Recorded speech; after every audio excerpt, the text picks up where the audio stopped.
Moving? Do we got this? Never mind. Should have known he's right there and ready to go. Let's pray.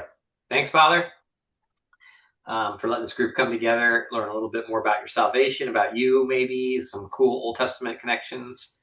Help us to learn, help us to enjoy our time together. We want to know more about you and this word that you've given us. We want to be faithful, thoughtful. We want to be curious. We want to be humble. So help us in all these, not just here, but throughout our days when we deal with other people. Help us to stand firm on our convictions, but to be gentle and kind and open to changing those as needed. So be with us, please. We need you. In Jesus' name, amen. And All right. So I want to talk about redemption more. I was thinking about just jumping off this whole ship that we've been on this last week. I was like, I'm just going to go a different direction. I was getting a little bored, which, then I felt convicted. How do you get bored talking about salvation, for crying out loud? That's the worst thing a pastor can possibly do. But, I like to change topics, but I thought we just did 1 week on the Old Testament view of salvation and 1 week on the New Testament view of salvation. It just didn't feel like enough. I feel like I didn't give you enough great information in there. So I jumped back into my world here of redemption, and I started thinking about what it means to redeem something. So just if you hear that word, try not to think salvation, try not to think Christian stuff. What does it mean to redeem something? pay the debt. Okay, pay a debt. All right. Give me an example of that. Well, when you have when you've done something wrong or across the line, so to speak, you owe a fine of sorts. Okay. All right. So you owe a fine. Now, we don't usually use the word redeem for that, though, right? But you're just kind of plugging that in there. It's connected. Yeah, but would you use that? Would anybody? I don't know. I wouldn't use that word if somebody said, "Hey, I need to pay a fine for something that I messed up, like the library fine. I'm not redeeming." I would say Well, Like if I you would went say make it right. or if you collected green stamps 60 years ago, you would go to a redemption center Okay. with yeah, your Okay. books. There you go. Somebody else jumped in too. I don't want to stop you. Who was? if you go to a pawn shop, Okay. What about if you're a baseball player, you make an error, right? And then you make the play at the end of the game to win the game, you're redeemed. Make You it redeem right. Oh, you're yourself. redeeming yourself. Yeah. Okay. Yes. That's what I was saying earlier. Is to me, it's make it right. Make something right. Okay. Oh, Interesting. I like that, Mindy. Yeah, to make it right. I think the modern like economic equivalent, I think of like coupons. Like you redeem a coupon. So it's like using something in place of currency, which would be the redemption center thing that somebody mentioned as well. Perfect. Yeah. That's the thing that came to my mind because you actually use the redeem or the stamps, because that word you actually redeem something. You put it in there and it counts for something else. It redeems it. The thing that came to my mind, first thing when I thought about this, was like going to Chuck E. Cheese with your kids. You guys remember going to Chuck E. Anybody take their kids to Chuck E. Cheese? Were you in that world? Okay, and you spend what, $30 on tokens, and they go and they play all these arcade skee ball, right? And they get the tickets out, and they're like, "Oh, I got 16 tickets," right? And then you spend $30 more, and they got 20 more tickets, and then they go redeem it, right, for a crazy straw or something like that costs 13 cents, but you spent $49 for this thing, whatever, right? But you redeemed those tickets for the prize that they wanted, right? The tickets Oh, that's good. Yeah. stood in place of that particular thing. So that's redemption, or coupons, right? I'm going to redeem this coupon. I'm going to get 50% off. It's going to cover 50% of this. Or, if you're in a grocery store and you put groceries in a cart and you take them. I don't know if we use the word redeem so much unless you're using coupons, but that is what you're doing, right? You've laid claim to these groceries. They're mine. They're in the cart. No one can take them out of your cart, but they don't really belong to you yet, right? Until you redeem them or you purchase them, which is a similar word. In fact, even in Christianese, terms when we talk about redeeming something. We talk about Jesus redeeming us or purchasing us. You make it right. Making it right, yeah. Right. So we're buying back, we're possessing in some way.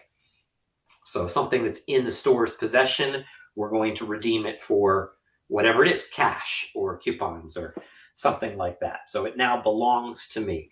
And there's another word in here that's I thought was very interesting too. It's the word ransom. What do you think of when you think of ransom? The Pay price for of freedom. redemption. Price of Kidnapping. redemption. Good. Okay, that's a really great definition. Price of redemption. All right. Well, what comes to mind? Like instead of a definition, what comes to mind when you think of ransom? David said Kidnap- kidnapping. Mhm. Kidnapping. Yeah. Okay. Yeah. The money that you have to pay or whatever you have to do in order to ransom them. Yeah. Is that pretty much what everybody like when you think ransom?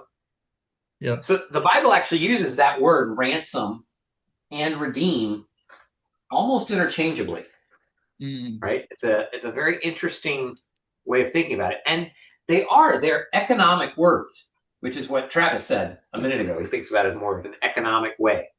These coupons, and of course, you can use things that are economic words in metaphorical ways, and that's what we're going to find out. That this redeem and ransom, economic words, but they're going to be used in ways that aren't quite like, when we get to the Christian part of it, like God is going to purchase or buy back or something like that, but he's not going to pay anything really. It's going to be this metaphorical way of thinking about it, but we'll get to that. So let's just jump. Hey, Jace. Go ahead. In C.S. Lewis's middle Nice, Jay. I love it. Okay. trilogy, Paralandra, Yeah. the protagonist is named Ransom. Excellent. And as you get to kind of further into the book, kind of Lewis makes the same connection that you're just making. That's perfect. If you have not read C.S. Lewis, I know I say this all the time, different things. If you haven't read Paralandra, the main character, actually the whole space trilogy, Ransom's the main character. I guess except for really the last one, maybe. But no, he is. You're right. He is. Yeah. He is. But yeah. But that's more around a university setting, and it's a different world that he's in the big book, the one that's like 4 times as long as the other two. Anyway, read the space trilogy and see Ransom in there, and especially Paralandra, because it's just so good as he goes and he deals with a bent one and the one who's ripping apart frogs and stuff like that. It's just this. The analogy is so great. You just got to read it. Okay, thanks, Jay. That was brilliant to bring up Ransom. So anyway, okay, there's some sort of a transfer of possession. So I want to take us in order for us to go back, I want us to go forward, see where we're headed. Okay, and then we're going to go back and deal with some Hebrew words, but I want to look at this Greek word that is copying these Hebrew words first. So look at Mark chapter 10, 41 through 44. Mark chapter 10, 41 through 44. And especially actually I'm going to read all the way through 45. We need 45, but in order to make my point that I'm making. But we can start just in 41. And you remember what's going on here, right? This is James and John coming to Jesus and saying, hey, will you make us your right and left-hand man, right? We want to sit on thrones next to you to be in power and all this stuff. And he's like, you don't even know a clue what you're asking. And they're like, no, we get it. And he's like, well, yeah, you're going to get it. All right, it's going to happen. Not the whole thrones thing, but you're going to have to die with me, that kind of thing. He's going through all that. And this is the 10 of the other disciples hear about James and John, and they're a little ticked off. Okay, so that's where we come to. All right, who's going to read our 5 verses there? It says, when the other 10 followers heard this, they began to be angry with James and John. Jesus called them together and said, the non-Jewish people have rulers. You know that those rulers love to show their power over the people. and their important leaders love to use all their authority. But it should not be that way among you. Whoever wants to become great among you must serve the rest of you like a servant. Whoever wants to become the first among you must serve all of you like a slave. In the same way, the Son of Man did not come to be served. He came to serve others and to give his life as a ransom for many people. Good dramatic pause. Well done. Yeah, that was necessary for this text, right? To make him a ransom for many. That's what he is. He came not to be served, but to serve and to give his life a ransom for many. Okay, so that word, let's see if I can even remember how to do Greek. Is that right, my Greek scholar friend, Dr. Deming? Dr. Deming there? I never can read your board. It's always so far away from me. Oh, let's see if I can change that. Yeah, I don't know. Lutron. Yeah. There you go. You're in the ballpark, yeah. No, I should be exactly right. Okay. I hope that's exactly right. I didn't look it up beforehand, but I'm pretty sure that's how you spell lutron. Yeah. Okay, so this is the word lutron, and it comes from luo, okay, and tron, which is probably pretty obvious. So luo, nobody can read that. I don't know why I keep doing that. And tron. Luo means to release. Or to loose, yeah. Or to loose, that's right. And everybody who studies Greek, Josh, you're now studying Greek, right? Have you learned luo yet? Yes, I have. You're conjugating verbs, right?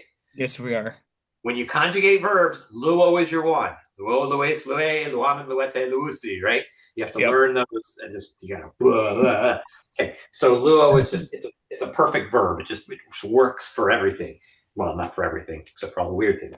But release or loose, and then tron is just like the thing that makes it that. I don't know how to even say what that exactly is. It's like the thing that makes it loose or release. So like the means of. So it's the means of loosing. Yeah. So if it's if it's money is the ransom that you're paying, then that's the lutron. Money equals lutron in that particular case, right? It's the means of releasing something or loosing it in some way. So the question is, what's supposed to come into your mind when we hear that he's a ransom for many? Because it's basically saying the Son, the incarnate God himself, right? Here with us, becoming human, suffering, dying, exalted, ruling in glory, sharing the divine throne. This one is going to give his life for many. So we've got that substitution idea here. I don't need to write the word substitution. And then that word, lutron, luo and tron, together. Okay, so what's supposed to come into our mind when we hear that he's a ransom for many? That somehow we're in bondage or something? Or we were in bondage, like somehow we need to be released. All right. Bondage and released. Yeah. Okay. Anything else come into mind? Even if you don't know what release is here, ransom? Huge. Huge. For many.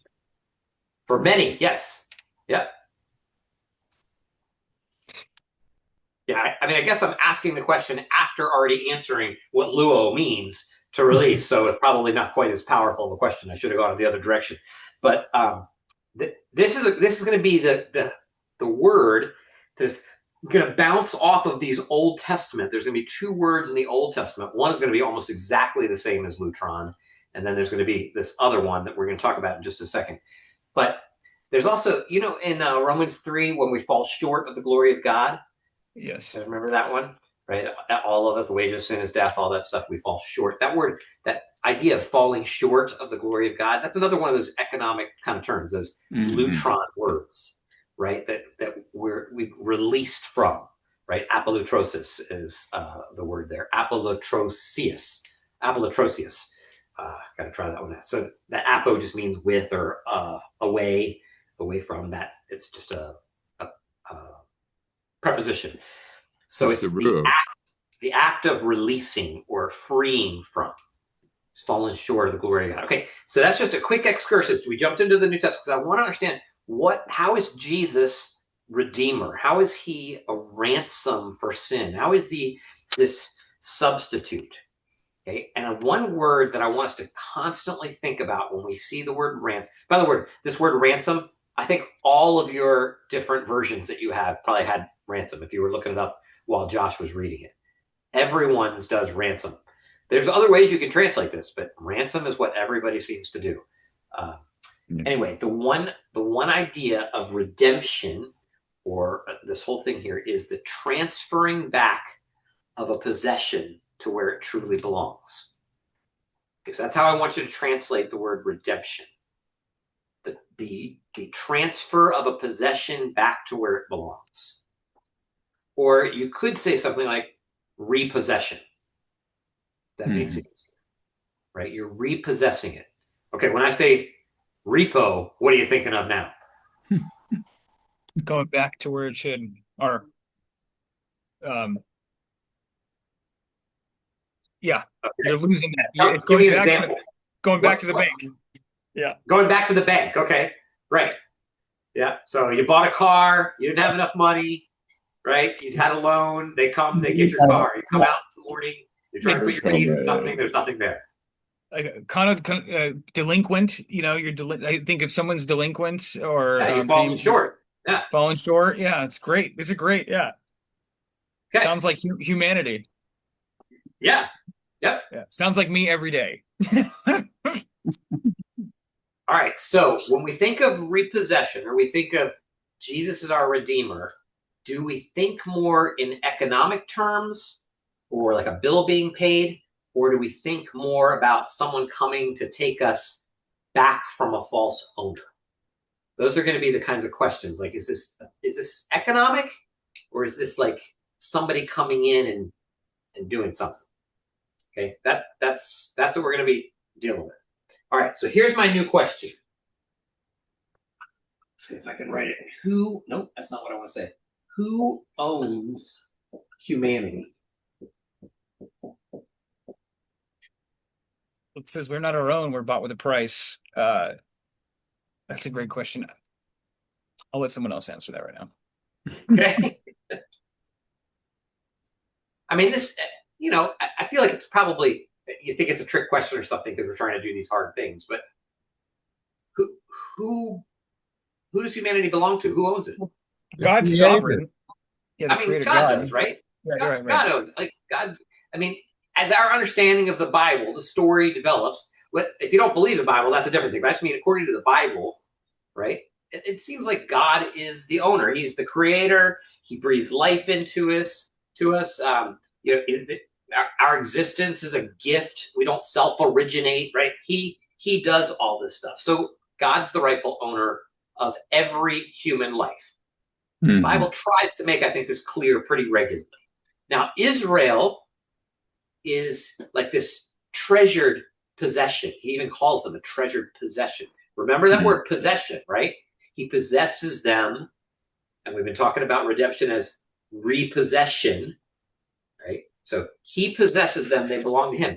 And the problem, and this is a really important biblical theology movement, remember, biblical theology is taking like a theme and watching it through all of the books of the Bible, to seeing the story as it works its way out, right? So this is a very important thing to this, because there's wrongful possession taking place.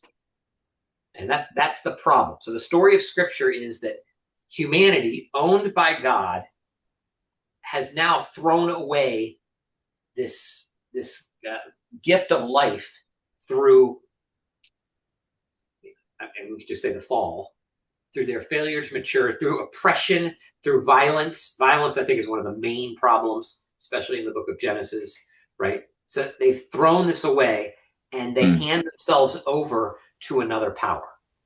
This is a big picture theme throughout all of Scripture, is that another power now seems to have taken possession of us. I'm thinking of Joseph, like in Egypt, his brothers handing him.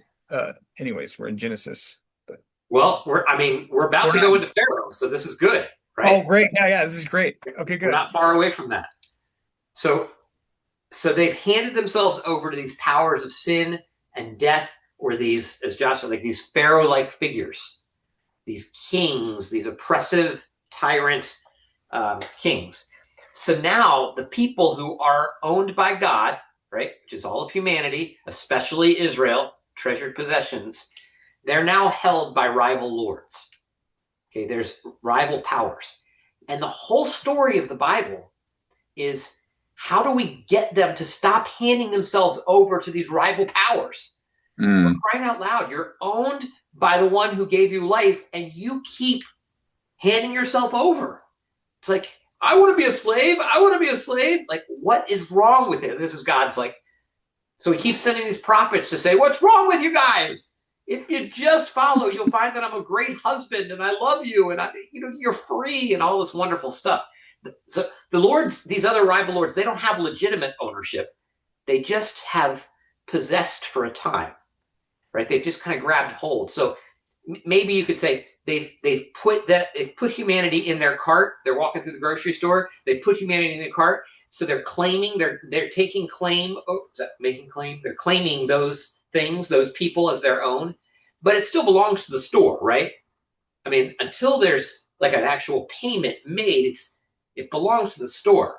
In fact, the store owner could come. He's the only one, I guess, who could come and take that stuff out of the cart if he wants to. Like, sorry, dude, this is my stuff, right? You haven't made a transaction yet. There's been no purchase price. Nothing's been redeemed, right? You've not done any of these things. So redemption is God's repossessing people from the powers that they've given themselves to. Okay, so some people listening to this are like, this is so obvious and so simplistic. And I know I'm trying really hard to go slow and to make this dramatic and powerful, because I don't feel like, I feel like if we get this down, right, that he is repossessing people from the powers that they've given themselves to, it's gonna solve a lot of our questions when we get to Paul later on, as to how he understands what's happening with these powers. Remember, he's talking about powers on a regular basis, right? The ways that we're not supposed to belong to them. We give ourselves over in Romans 1, right? And even, picking up the shield of faith and all these kinds of things. And of course, the powers and the authorities and dominions, right? Which are these rival lords that we keep handing ourselves over to in Romans 1. This is the problem. And it's God saying, you're mine. I am taking you back. Okay, that's what's going on here. So to see how this starts, now we're going to go where Josh wanted to go a second ago. Well, he wanted to go to Joseph, but I'm going to go past Joseph. Joseph right past him into that Pharaoh world in order to show you the next cool word on Jace's party words, things that make you popular when you go to parties. You just memorize these. You will be the cool kids. Okay, so the word is Ga'al. Ga'al. All right, so this is a pretty significant word. Basic meaning. Family member steps in for another family member. Okay, so there's this whole world back there that when one family member can't do the job, either usually they're dead, or something like that, somebody else will come in and take over. So if someone is in debt or they've been enslaved, they have debt slavery for something, they're in danger, they're vulnerable, some way that they're being oppressed or pushed down, even if they've put themselves in that position, somebody else can come in. There could be a payment that is involved. So a family obligation, and the job is to take someone into your care.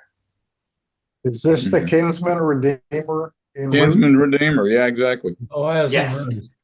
Right. So you're going to see that in this word, goel, right? Which I think is just the participial verb of that, right? Yeah.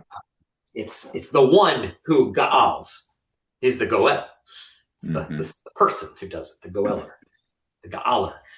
They would call him a goel. So yes, that's what's going on here. And of course, the kinsman redeemer, usually because of the book of Ruth, which we'll get to, because Boaz is the kinsman redeemer, the goel, right? That's why this is so important. But there's other stuff going on here. So if we look at Exodus 6, 2 through 8, let's go ahead and read it, because I've done enough summarizing things, and it's probably helpful for us to actually read it. So whoever gets it first, say it with authority. This is Moses, God speaking to Moses about Israel's slavery in Egypt. Remember, it's chapter 2, so we're pretty early on. Moses hasn't come and done anything. He's about to call him, or he's calling him. Chapter 2 or chapter 6? Chapter 2? 6. What did I say? Chapter 6. I did say Yeah. chapter 6. Am I right? Yeah, 2. Yeah, you're right. No, you're right. You're right. Chapter Okay. 6, verse 2 is the beginning here. There we go. Thank you. You got it, David? Go ahead. Go ahead. Josh already read. Somebody else has to read. Yeah, David, you read. Yeah, go get it, dude. Well, Or someone I was else. going to show off. I can't quite get my Hebrew going, you know? Okay. Okay. That's cool. All right. God spoke to Moses and said to him, I am the Lord. I appeared to Abraham, to Isaac, and to Jacob as God Almighty. But by my name, the Lord, I did not make myself known to them. I also established my covenant with them to give them the land of Canaan, the land in which they lived as sojourners. Moreover, I have heard the groaning of the people of Israel, whom the Egyptians hold as slaves, and I have remembered my covenant. Say therefore to the people of Israel, I am the Lord, and I will bring you out from under the burdens of the Egyptians, and I will deliver you from slavery to them, and I will redeem you with an outstretched arm and with great acts of judgment. I will take you to be my people, and I will be your God, and you shall know that I am the Lord your God, who has brought you out from under the burdens of the Egyptians. I will bring you into the land I swore to give to Abraham, to Isaac, and to Jacob. I will give it to you for a possession. I am the Lord. Okay. Now, did you pull out your Hebrew? You got your Hebrew right in front of you, David? Yeah. All right. So I'm gonna get to this, but you're looking at it. It was close Yeah. to the end. So if I were to summarize what David said, I'd say something like, I've heard the groaning of my people, right, of the Israelites. I've remembered my covenant, or I've established my covenant. Now I'm remembering it. I'll bring you out from under this slavery, this forced labor that you're going through. I'm going to snatch you out of this exilic period, this outside of the land, this slavery. And then I'm going to, what did we say? Redeem you, right? Redeem you with an outstretched arm and, I don't know, great acts of justice is how I'd summarize that. What is that word right there, David, for redeem you? Ga'alti. I will redeem you. Ga'alti. Yep. Right? All right, so that's that word, Ga'al. Oh, Right? wow. With just a T. Well, you can't do it backwards because anyway. Ga'alti. Right. You can't do English and Hebrew together. It doesn't work very well. Doesn't work. So, Ga'alti. Okay, so this is that word. So he's ga'aled them. Okay, or he's redeemed them, or he's kinsman redeemed them. Okay, now here's what's not in the text as I heard him reading this. There's no mention of God paying Pharaoh anything. Right? So with our economic thinking, Ga'al is going to move very closely towards this lutron word in the New Testament. Yeah. Okay, now there's another word that's even closer to lutron, but Ga'al is pretty much there. Okay, these are two words that are going to be used. In fact, one of our texts is going to use both of them almost interchangeably in order to make the point, but we're going to get to that one in just a second. So there's no mention of God paying Pharaoh anything. There's no settling a bill with Egypt or anything like that, right? That's not what's going on. What is there is this kind of family and possession language. Like, you're mine. You belong to me. I had a covenant, a relationship with you. I will take you as my people, right? I will be your God. That kind of a covenantal language thing. So Ga'al is about like family rescue and family reclamation. He's pulling them back. God is seizing his own people back from Pharaoh's grip. They belong to me. So he's the shop owner. He sees that you've got a bunch of stuff in the cart and he starts grabbing it back. Okay? He's not paying for it because it's his. Okay, so that's what's happening here. Now, if we translate Gaal as rescue, this is going to fit really well, but it's better as redeem here. And that's what's, I mean, everyone translates as redeem. And that makes you think in terms of money, but there's no economic thing happening here. There's no payment being done. God is not buying Israel from Pharaoh. He's repossessing his firstborn son. Okay, he's taking him back. So I feel like this changes the way, at least when I think about this story, if you hear God say, I'm your kinsman redeemer, I'm taking you home, instead of I'm paying the bill and setting you free. There's just something more beautiful about that kinsman redeemer, even though it does have that economic kind of feel to it. But remember, I said in the beginning, it's not automatically economic. It's a metaphor for something that's valuable and being generous and putting your all into it. Okay, it's not just here's something I'm going to pay you. Okay, so if we got that one, I'm trying to get through as many verses as I can in very big picture so you can see the big picture theme. Okay, so we're not digging in deep anywhere, but by the end of this, hopefully you'll see like 6 different passages and you'll see this movement. And I'll do that again next week with several other ones.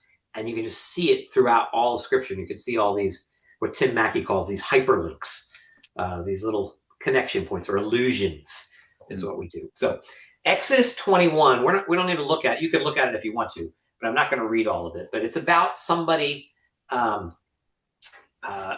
damaging what someone else owns and then how it's compensated. So you remember it's about that ox. An ox gets out and gores somebody.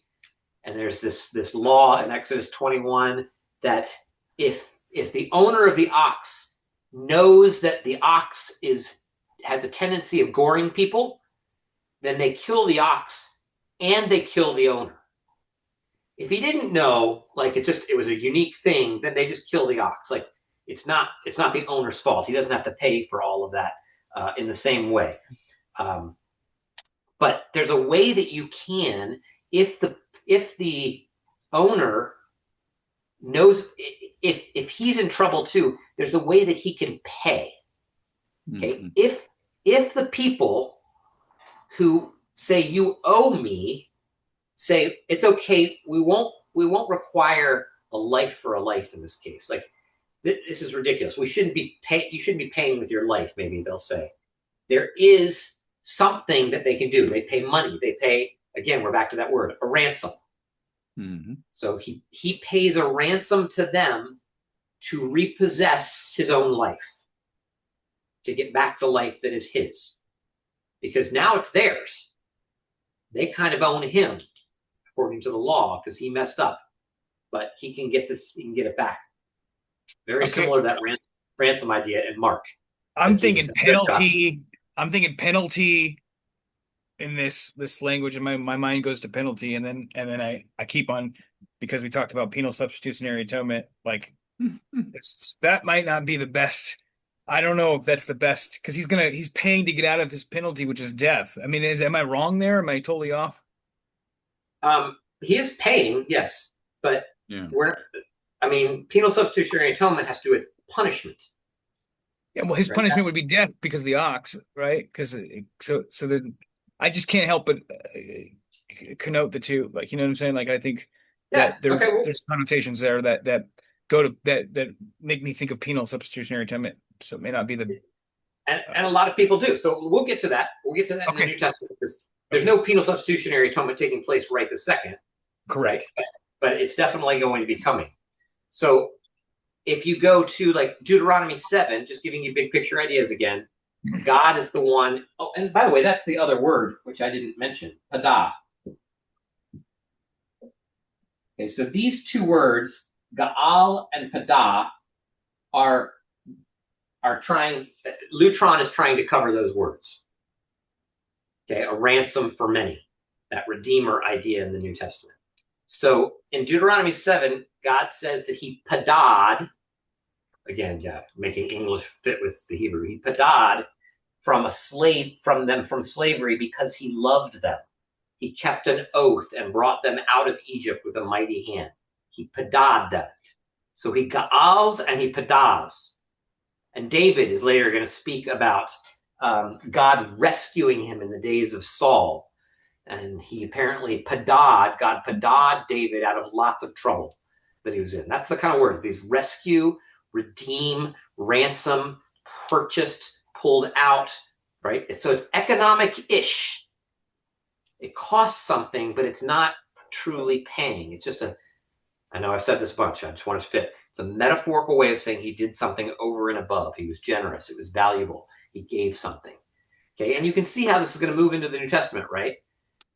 It's not that Jesus is paying something necessarily, but he's giving his life. It's valuable. It's generous. It takes something from him. Okay, so there's a bunch of things. Let's jump into Leviticus as quick as we can. Leviticus 25 is this talk about Jubilee. You guys know Jubilee? Jubilee. Anybody? Michael Carr? Jubilee. I do. Yeah, it's a great song. Michael Card's always rich in theology when he's writing as well. So not only is it his voice amazing, but okay. So Leviticus 25 is God speaking from Sinai about life in the land. And if you remember, he's requiring there to be some sort of a pattern, right? There's going to be a weekly pattern. Every 7 days we have what? Rest. A rest day, right? A Shabbat, right? It's Sabbath. So 1 day out of 7 belong to God. Okay, that's his day. You stop working. And then every 7th year, we have a Sabbath year that happens. And the land is supposed to rest. And of course, the people freak out, right? How are we supposed to do that? But he says, hey, you trust me, that's my year. He gets 1 out of every 7. And then, of course, 7 of those 7s, right? And then we have that particular half century is dedicated to God. It belongs to God. So it's a full reset. That's what the year of Jubilee is. Full reset. Everything is refreshed. This is when you go back to your browser, press that circle arrow, right? Refresh, start it over, see what new has come. So Leviticus 25, if I were to summarize it, says the land cannot be sold permanently. In fact, look at that one. Look at Leviticus 25, 23 through 24. 2 whole verses. Because I've been summarizing a lot. It says the land really belongs to me, so you can't sell it for all time. You're only foreigners and travelers living for a while on my land. People might sell their land, but it must always be possible for the family to get its land back. If a person in your country becomes very poor and sells some land, then close relatives must come and buy it back. Okay. All right, that's 2 verses. I read 25. Yeah. All right, so this is that section that I said in the same passage, it's going to have both of these words, which is very, very cool to me. All right, so the land can't be sold permanently. This is just the rule according to Leviticus, right? Why can the land not be sold permanently? It belongs to the people, right? They can do whatever they want. And the answer is no, it doesn't belong to the people. Right? God says that land is mine. I own that land. I possess that land. You can sell it, but you can't sell it permanently. At some point, it's going to refresh back. It's going to reset. That's the way I want it to be. And you are immigrants in this land. You're temporary residents here. And this is what he's saying in all this. And in the land of your possession, you will provide redemption for the land. You must provide the redemption of the land. That's going to be happening. So over time, Jubilee, like this is what Jubilee does over time. Some Israelites will lose land because of debt. That's what happens. Some will sell themselves into debt slavery, right? Just because things happen, like there's famine and different stuff. And the debts are released at set intervals. Debt slaves are going to go free at Jubilee. The land that's sold is returned back to the original family. Everything goes through a reset. And God doesn't pay the landowners. right? That's not going on. It's not an economic thing. The land reverts because it was never ultimately theirs to begin with. So this is what God is trying to get across to us by the year of Jubilee. This land is mine. Everything's going to go back to the way it was. And the point of all of that is to get back to, I think, now I'm theologizing, right? Is to get back to the Eden ideal. Yeah, get back to the garden. To get us back to the garden, right? So I think in the Bible's perspective, the authors of the Bible, well, at least I should never say the authors of the Bible as if they univocally speak. I think some of the authors of the Bible they're trying to create this picture of this land restoration. Like every image bearer has freedom and has a share in the land. And everyone's an image bearer. That's really important to Genesis, the first few chapters of Genesis, right? They're made in the image of God, not just Pharaoh, not just the kings, but every image bearer out there. There's no permanent underclass of slaves. Mm-hmm. Okay, that might be a temporary thing, but it's not going to be permanent. There's no permanent elite who own everything. That's not okay. Okay, when we get to start talking about our politics here in a few weeks, when we get to that, this might come up, right? This is a major problem in different systems of government, right? That the elite own everything. I just say, okay, so what about Bezos? I'm thinking about like partiality. There's no partiality with God, right? This kind of idea. And then I'm thinking of like hyper Calvinism and like God, like how God chooses the elect. And I'm not saying I'm a Calvinist. I'm not a good Calvinist. You're allowed to be a Calvinist. It's okay. You don't have to make But a we have any Presbyterians here? I'm just kidding. But those seem to contradict each other, right? There's no partiality with God. I don't want to take us off on a side like trail, but dang it, dude. Okay, we'll just move on then. Yeah, let's move on. Sorry, guys. Okay. So the point here is redemption. We're back to that word, ransom, redemption. Redeeming means restoring people and land to their rightful place under God. Mm-hmm. Okay, so again, redeeming is bringing back, repossessing, putting it back to the way it's supposed to be. All right, so you're seeing how this word is constantly working throughout all these things, because when we get to Jesus, this is going to make a big difference. Okay, so Jubilee is God's way of saying the land is mine, the people are mine. You don't get to lock them permanently in slavery as a forever permanent loss to everything I have. I'm going to redeem them and bring them back into this Eden-like ideal. That's what he's trying to do.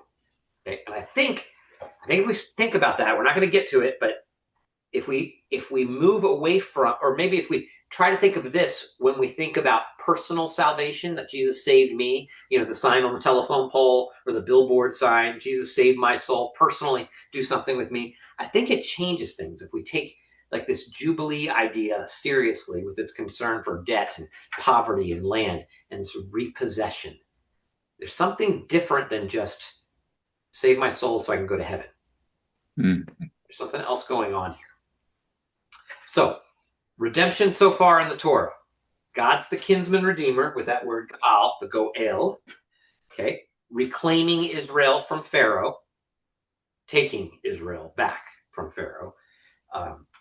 And we'll look at that firstborn stuff. I don't know if we'll have I don't know. We might have enough time to do it today. In just a second, actually. So God is the landowner. He owns the land. He owns Israel, the people. He owns the land. He's resetting the land and putting them back in their rightful place. And in both cases, that word redeem is going to show up there, either as pada or ga'al. And no payment is made to an oppressor. There's no payment, even though it's a payment kind of word, ransom, redeem, purchase. Okay, so redemption is God's repossessing people and land from wrongful owners, restoring them to his service and to their vocation. All right, that's the so far. Okay, so let's just go into that, at least that far. Let's go into the Exodus itself, because the Passover is going to be crucial to all of this lamb concept we're going to get to. So let's talk about the firstborn and Pharaoh. And you guys know this story. If you've been around the Bible long enough, it's like the paradigmatic story, your arc narrative, the thing that's going to travel through all of Scripture. So Pharaoh enslaves Israel, and Pharaoh orders the killing of the sons. Remember this? Mm-hmm. Right? And that's the connection in the New Testament, right? Herod is going to also try to kill the sons, which is just, the authors of the New Testament comparing, trying to say, hey, we've got a new Pharaoh here. We got a new thing that's going to happen. What's going to happen? How are the plagues going to, what's a new Exodus going on? So God's going to say to Pharaoh, back to the Old Testament, he's going to say, hey, stop it. I don't know. He's going to say, Israel's my firstborn son. Mm-hmm. Okay. Which is really important to all of this. Israel is my son, my firstborn. Let my son go so he may serve me. And if you refuse, I'm going to take your firstborn son. Right? That's really what's going on there. Okay, so let my son go so he can serve me in the wilderness. By the way, if you're reading Exodus and you're stopping at chapter 10, because the cool story, or chapter 14, because the cool story is over, the flood narrative's over, and then you decide to skip chapters 15 through like 21, you're like, no, I'm going to go ahead and read that because I know we're at least get to the 10 Commandments, but I'm for sure going to stop at chapter 23 because then it gets super boring. You're missing the whole point of why all of that part was coming, right? So God doesn't say, let my son go, he's mine, doggone it. He says, let my son go so that he may worship me in the desert. It's all about that worship moment. So read chapters 23 through chapter 40 of Exodus when you read the Exodus story, even though it's repetitive and boring and there's lots of purple cloth and pomegranates hanging from things and the exact size of the Ark of the Covenant. All of that are worship stipulations. Garden imagery, right? To worship.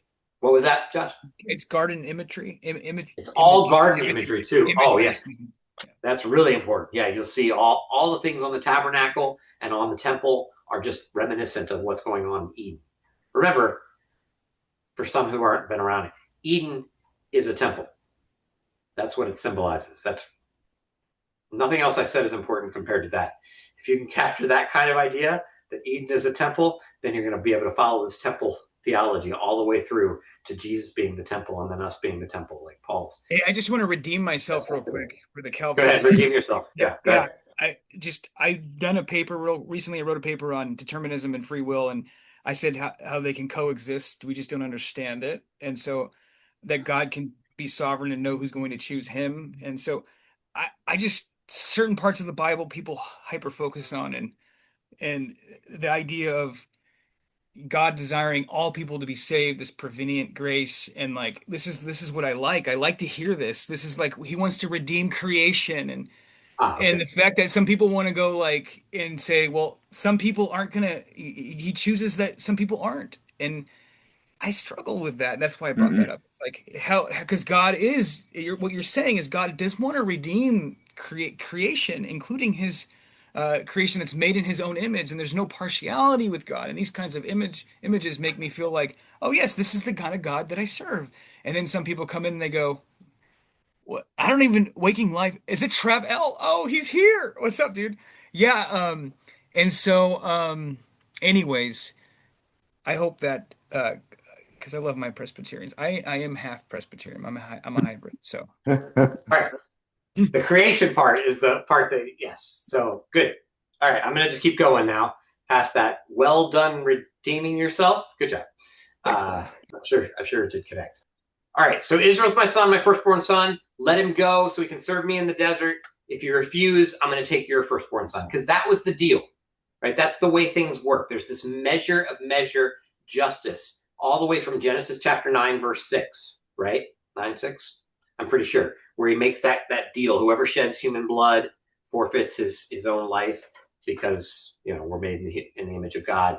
So that's the way. One life for another life. That's the way it works. So it's Passover night. Okay, we all know what this is. Even if you're not Jewish, you know what's going on Passover night, right? The destroyer, and we talked about this last year when we talked about all the gods and chaos monsters and dragons and all those things, death, deities. The destroyer moves through Egypt to strike down the firstborn. And this plague is just, it's indiscriminate, right? It's like a flood of justice, just goes over everything. Okay, and this destroyer is going, except for what? What stops the destroyer? Blood on the doorpost. Blood on the doorposts. Right. Right? So on the frame, the lintel, all the way around, we've got this blood which is blocking the destroyer in some way. So each house, obviously the blood comes from the blameless lamb. That's the idea. Or the lamb it doesn't have any spots or anything like that. And the lamb is killed and they put the blood on the doorpost and God sees the blood and it protects the house. It's a force field of some kind so that the destroyer can't enter. So what's happening theologically here, I think, is the lamb's life is standing in the place of that firstborn. Okay, so there's a substitution that's taken. Life has to be, there has to be a life, but God is willing to say, okay, if you just do this, this will stand in the place of that. It's a life for life exchange, but Pharaoh is not being paid. There's nothing going on there. It's just God's merciful way to spare the people from God's enacting justice on that guilty land. Okay, so at Passover, God doesn't pay Pharaoh. He just gives a lamb that households can live under the shelter of the substituted life.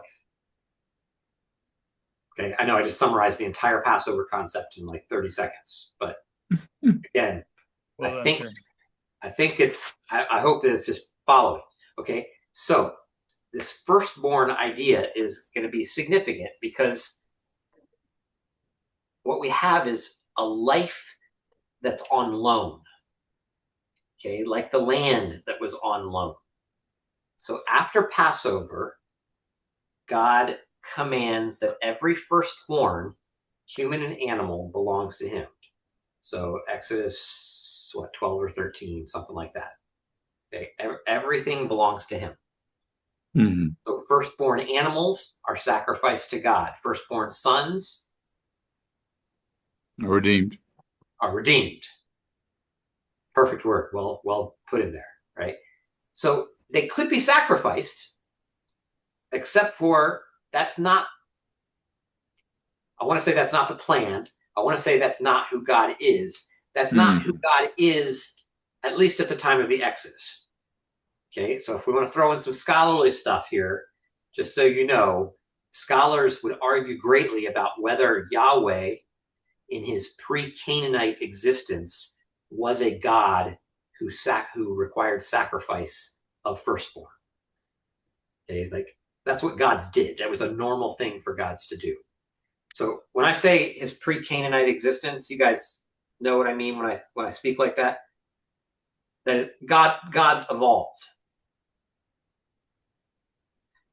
I don't mean that God himself evolves. I mean, they had a God named Yahweh before Israel used him as their understanding of the high God. Their understanding of God evolved, maybe. Their understanding of God evolves over time. Okay, so Yahweh was a God that would have existed even earlier than Israel, as Israel's makes a claim to their existence at this time. He would have existed long before that. But as he came into the Israelite pantheon, or in the Canaanite pantheon, he ended up subverting the high God, El, in the way that they thought about it, right? Because our religion changes over time. And so that's how they would have done that. You don't need to think about that. That's just to throw in a little bit of that scholarly stuff in there, that sometimes it's possible that the Yahweh that's before, sorry, Travis, the Yahweh before the Bible would have required child sacrifice, which would make a lot of sense of our Genesis early open Yahweh. Yeah. Open up. Yeah. I don't know what that means, but open. Open, yeah. I don't know what it means either. Okay. So my point is that it would have made sense of the Abraham story, right? Yeah, that's what I was thinking about, Abraham and Isaac. Sure. Yep. So that would have been normal for Abraham not to question that kind of thing at that time. And then for God to say, no, no, no, you've misunderstood who I am, right? Your understanding of me is not good enough. I want to show you who I really am. I'm not a God. I know that's the way the system works, life for life, etc. But I'm going to allow you to be redeemed in this case. Not this is what he does in Jesus personally. too, right? He's like, this is, I'm going to if you want to look at God, Yahweh, you look at Jesus, Yeshua. Yeah, for sure. Yeah. Yep. So, yeah. Okay. All right. So the logic is the firstborn would be dead if they weren't redeemed. If God doesn't intervene, their continued life is alone from God. So all of the firstborn sons are on borrowed time, right? In some sense, they now belong. They've been possessed or repossessed by God. So they're supposed to, because they all belong to God, like they're supposed to be sacrificed to him as a sweet savor, right? He says, no, no, no. I want you to have them, to raise them, to build them up, right? But they're mine. They're set apart for me in a special way. So parents will redeem the firstborn son. They'll bring a sacrifice, a substitute sacrifice, and through that act, they'll acknowledge the child's life as belonging to Yahweh. This son now belongs to Yahweh, and God will give the child back to them. Okay, this is done throughout, and you can think of the different stories where people are going to give children to the temple or something like that, right? We're giving them over to Yahweh, and that transfer, where God gives them back to their parents to raise for a little while, right? That is called redemption. Okay, so he's purchased them; they belong to him, but he's letting them hold on to them.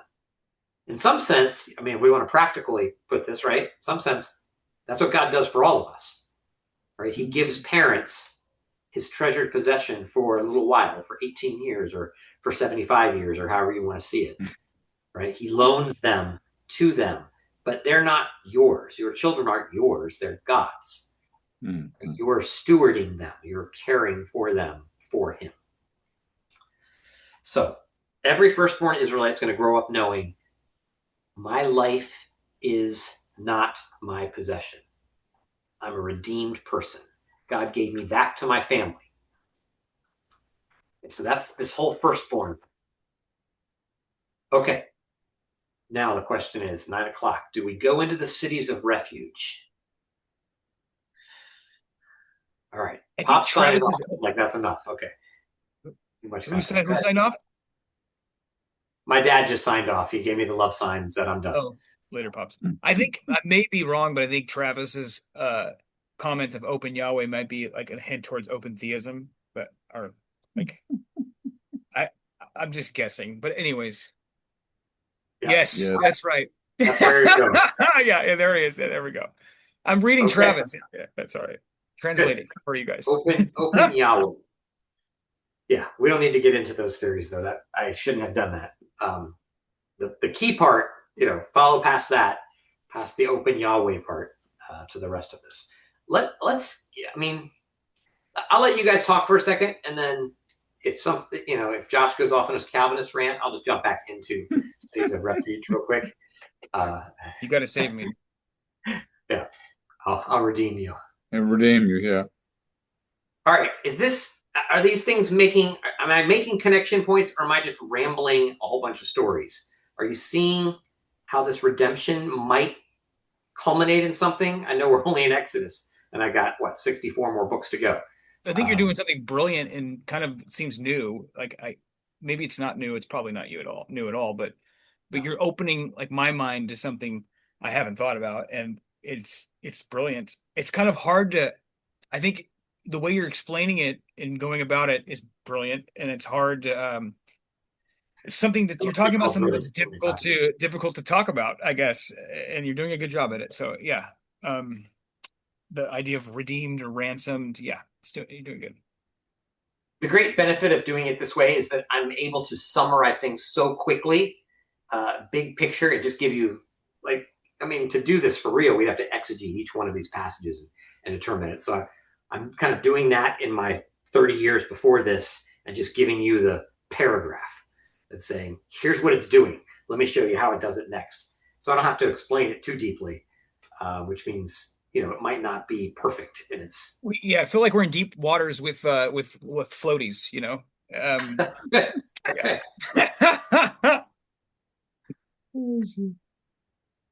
All right.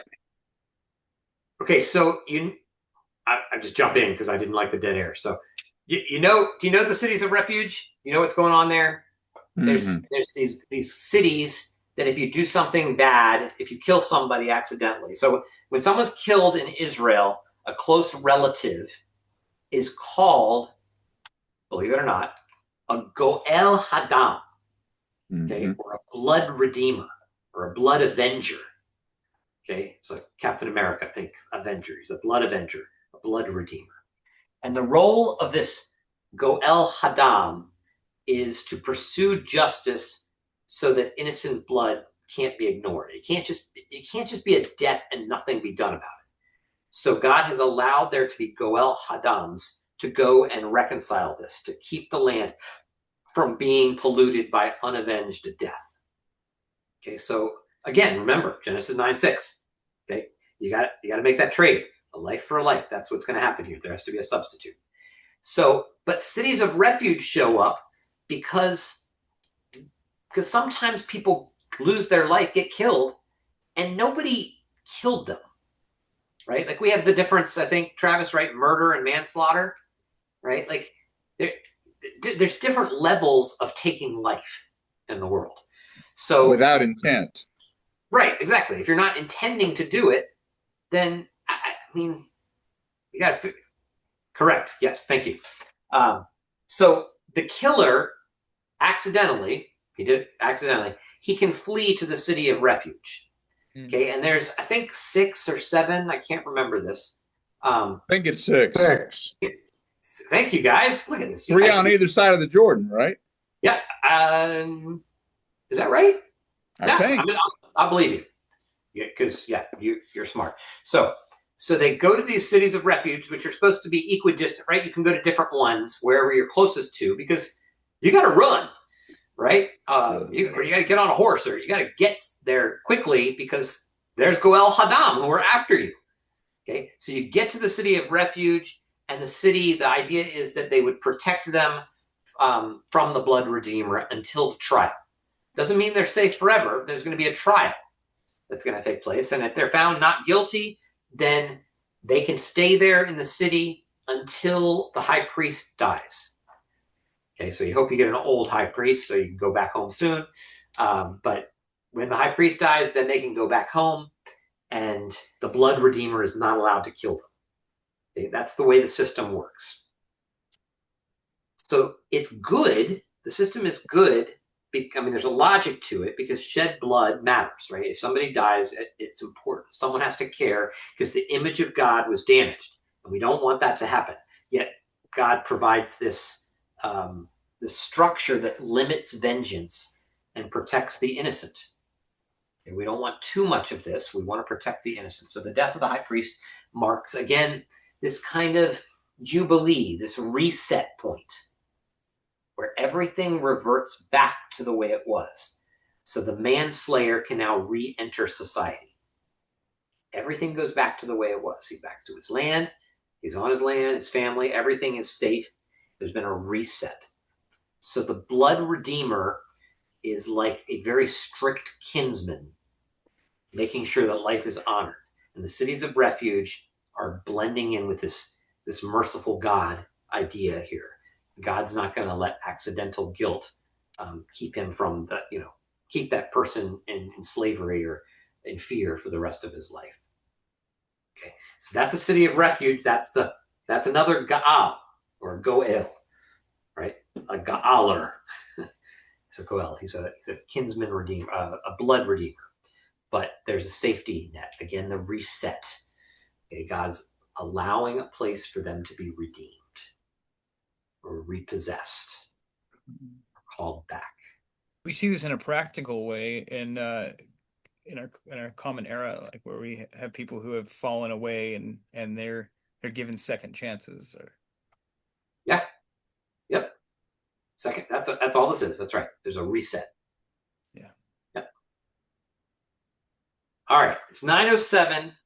I only had Deuteronomy 21 that I wanted to deal with after this, but that'll take probably 5 more minutes. And that's always my problem, is that I stop at the very last second and don't give anybody any conversation points. Is there any ways that you guys want to connect some dots, or even jump into Jesus for a minute? I don't want to do too much of that, because I'm planning that for a couple weeks from now, to try and make all these connection points come together. But I'm hoping you see a little bit of it already. This repossession idea. Any thoughts that you guys want to share?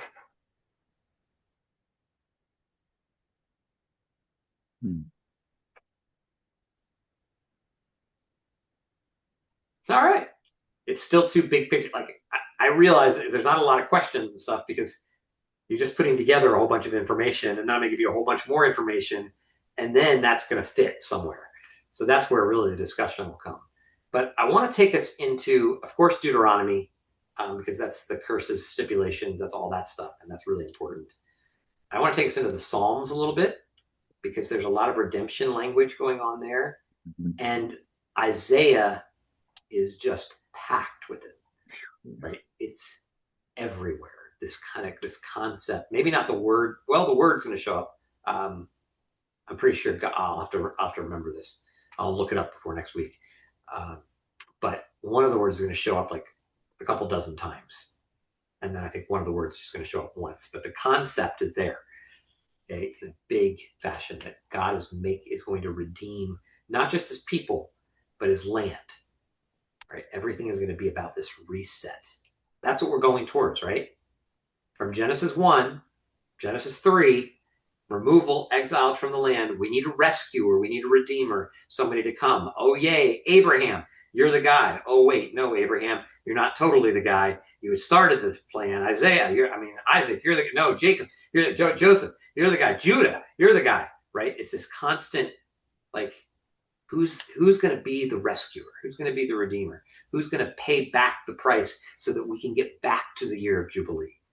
So we can get back to the Garden of Eden. Hebrews 11, right? The walk of faith, where he's like showing, it's like taking you to Jesus. Yep. The whole story, or I think it's Acts chapter 7, Stephen's sermon. Stephen, yeah. Seen that sermon? Yeah, I love it. The Heilsgeschichte sermon. I can't help but help. Tom's still here, and it's like this Christotelic lens, like we're looking back through the, he's had his thesis, or didn't you do a thesis on, or your master's thesis on finding Christ in the Old Testament, Tom? Oh, he's on mute. I'm sorry, I was muted. I did a report for the Old Testament service survey. Where he found Jesus in the Old Testament? Yeah. Yeah. Yep. Pre-incarnate Christ, walking in the garden with Adam and Eve, there at creation when the Holy Spirit blew breath or life into the bodies. That would be a very fun conversation at the tent where they met on the way to destroy Sodom and Gomorrah. So essentially, what I would add to that is, we're sort of at the beginning of the addressing of the payment method and how a payment is handled, and as it changes through the covenant changes by the suzerain ruler, all the way up to Christ. And then once it's done, then we commemorate that. Even though it's all taken care of, we commemorate it through the ordinance of baptism and Lord's Supper. Yeah. Yeah. So there's still an annual remembrance of what we're doing, or what he's doing at the soul level. Yeah. Also in James, it talks about us being the first fruits of creation. Like, so when we saved in Christ, we become a foretaste of what the kingdom is to come when it comes in full. It's like a redeemed life here becomes like, it's Old Testament agrarian. I don't know. It's Old Testament language that's referring to crops. I'm using the wrong word here, but the first fruits is we are first fruits in James chapter 1 verse 18. Well, Jesus is the first fruits of the resurrection. We're not. I don't remember what you're. Yeah, in James 1, maybe like we're called in Christ to be a part of that. Okay. Like we're called to be. I think I believe you. exegeting that right. It sets into motion the Great Commission explosive spread of the gospel. Yeah, and I think. Okay, sorry. From Christ's sacrifice. Yeah, and that's what I want us to get to. I want us to see that the gospel is bigger, is more robust, is more beautiful than we give it credit for. Because we're just not doing it enough service. We don't know our Old Testament, and so we just kind of grab hold of the New Testament. We're like, sacrifice, oh, lamb sacrifice, Jesus sacrifice. Yeah, but like that's so simplistic, and I know I'm kind of being simplistic too, but I want to stretch this. I want to stretch this out so you can see that the gospel isn't just some, here's some good news for you, right? Here's some good advice, some wisdom that you have. There's something else going on that is in connection with the whole history that they've got here. Again, this is the way the New Testament is arguing it, and then we'll have to argue whether there's a reality behind it. But the literature is just beautiful in how it's jumping off of these ideas. So we are out of time. Tom, you and I at some point are going to need to discuss, or maybe we'll do it as a whole group, because you bring that up a lot, that concept that Jesus is pre-incarnate in the Old Testament, and I could not disagree with you more. But I love the idea of it. I just do not see it that way. There's a whole other thing going on. Not that he's not alive back then. That there's no Jesus, but the Christ, the cosmic Christ, always exists. But I don't think those are him. But anyway, that's Kugel. That's your training. Yeah, your Kugel goes like James Kugel is like. Anyways. Yeah. Kugel would be a major piece of that. Right. But or Mark Smith or Daniel Fleming or any of the. Anyway, anybody that's not in that particular set of worlds, theological worlds. Final thoughts before I hit the record button? You can hit it. So the James 1:18